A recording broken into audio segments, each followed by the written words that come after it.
The Washington Capitals visit the Bell Center to take on the Montreal Canadiens on Saturday night. Zachary Bolduc and Jayden Struble draw into the lineup while Alexandre Texier and Arber Xhekaj ride the pine for the Canadiens. Bolduc is going to take Alexandre Texier's place on the third line with Jake Evans and Alex Newhook, while Jayden Struble takes Arber Xhekaj's spot on the third pair with Alexandre Carrier.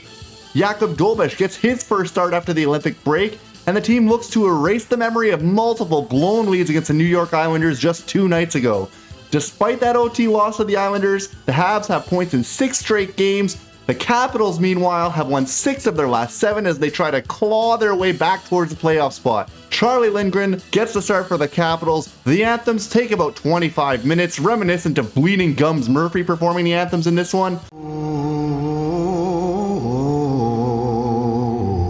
Can you, I'm asking, can you see the rocket's red glare?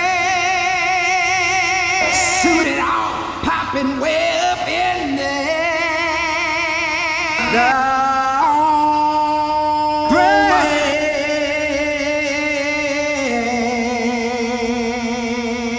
But just 30 seconds into the game, Mr. Saturday Night himself, Cole Caufield, pots his 34th goal of the season. A block shot by Caufield led to a breakaway for the diminutive goal scorer. He didn't overthink it, rushed in, beat Charlie Lindgren clean, gives the Canadiens an early 1-0 lead. It's 14 goals, 9 assists in 17 games on Saturdays this year for Caufield. Unbelievable. This is a guy who consistently rises to the occasion when the lights are shining their absolute brightest. Caufield's goal-scoring prowess, in particular on Saturday nights, has been nothing short of spectacular, and it's something that Habs fans have not seen in over 30 years. It appears he's well on his way to hitting that magical number of 40 that we haven't seen in so long. The Habs came out playing physically, playing intelligent hockey. There were big hits, big chances, as well as some big saves by Jakub Dobeš to start this one. Noah Dobson was almost able to continue his hot streak, annihilating a puck on a sweet feed from Lane Hudson, but he put it a bit too far across the body and Charlie Lindgren was able to get a piece of it on a spectacular looking save. Brandon Duhaime did end up taking a roughing penalty on the play. The power play generated absolutely nothing for the Canadiens, and the Canadiens ended up taking a holding penalty of their own shortly after Duhaime exited the box. Mike Matheson got beat on a rush, holds up Duhaime, giving the opportunity right back to the Capitals, and Alex Ovechkin had a pair of wicked one-time opportunities early. The first one obliterating the goalpost, the second one stuffed by Jakub Dobeš short side. A third quality chance came for the Caps when noted Habs killer Ethan Frank had a one-timer down low in the slot, but Jakub Dobeš made a terrific stop to help the Habs escape the penalty kill unscathed. That penalty on Matheson did really seem to kind of drag the Canadiens into the mud and slow everything down for them as the Caps looked far more dangerous after the Habs came out to a roaring start. Things finally turned around for the Habs when Doc bounced one off of a Caps defender and it came right in front of Cole Caufield. He came within inches of netting his second of the game, but that missed opportunity came back to haunt the Habs as Dobeš gave up a juicy rebound on a point shot by Chisholm, and guess who was there to put the rebound home?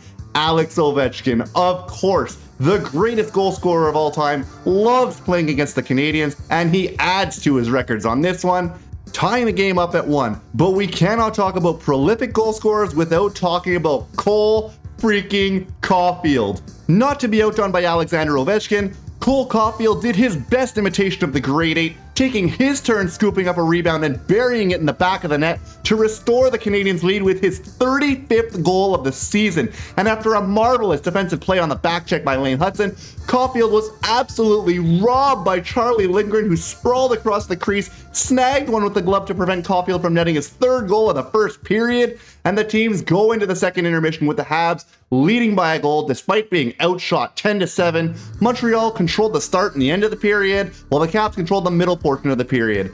It was quite even all around, but the Canadiens, Cole Caufield in particular, honestly could have had 4 goals if not for some spectacular saves by Charlie Lindgren. Washington came out firing early in the second with 3 quick shots, all turned aside by Dobeš. The Bergevin line really unimpressive to start this one off, and I'm not quite sure if I agree with Marty's usage of them as a traditional shutdown line because they just haven't been it these first 2 games back.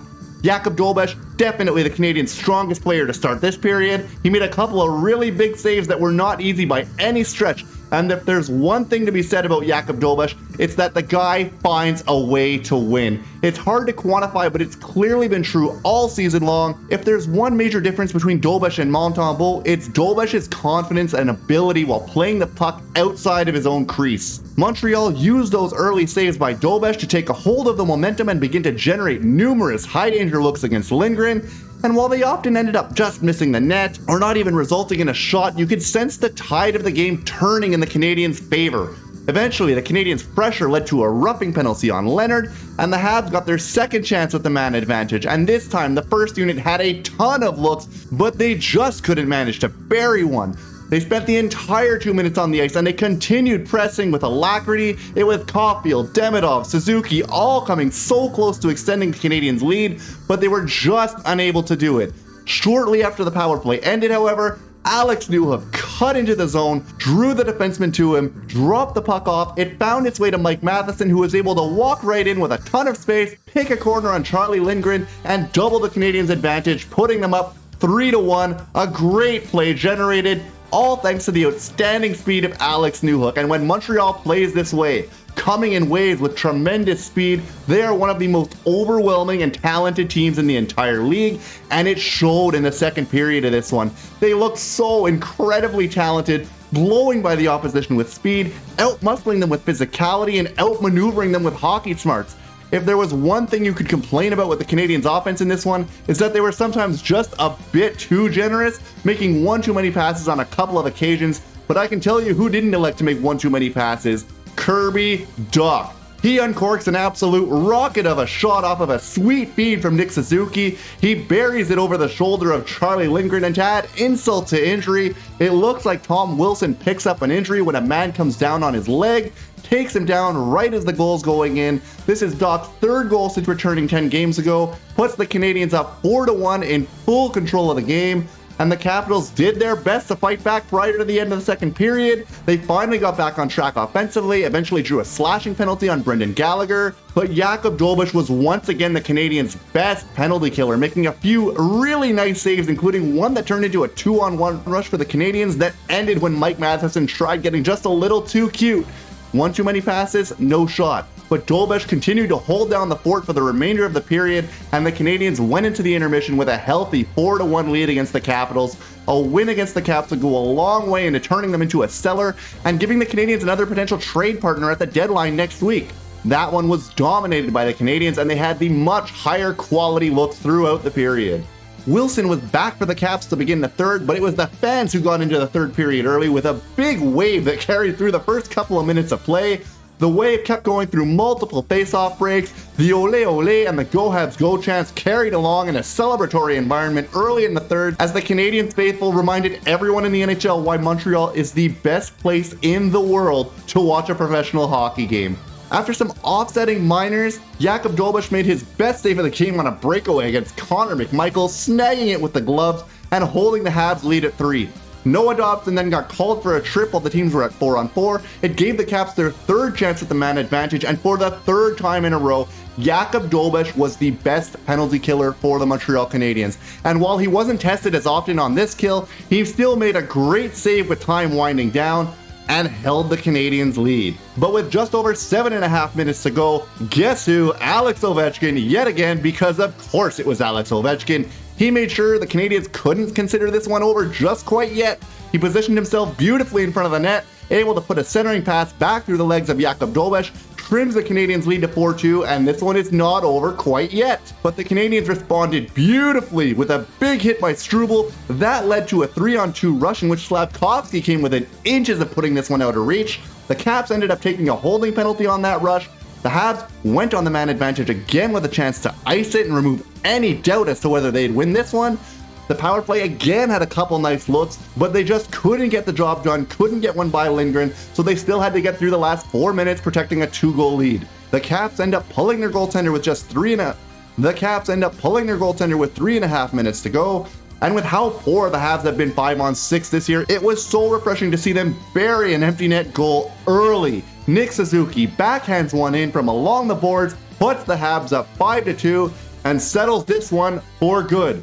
But wait, Alexandre Carrier takes a penalty, this time for holding the stick. Just over 2 minutes to go, giving the Capitals just a glimmer of hope. The Caps hold the goalie again, go on a 6-on-4 advantage, and talk about an absolutely heart and soul, tough as nails, pure grit shift. Jake Evans makes 2 incredible blocks on one-timers by the greatest goal scorer of all time, selling out, sacrificing the body to ensure the puck didn't even reach its net, and he was rewarded as he fought for a loose puck, sent the puck the length of the ice into the yawning cage, and he puts Montreal up by 4 goals, 6-2 for the Canadiens. A final round of ole ole chants broke out as the Canadiens put one last nail in the coffin in this one, and may well have put a dagger right in the hearts of the Washington Capitals' playoff hopes.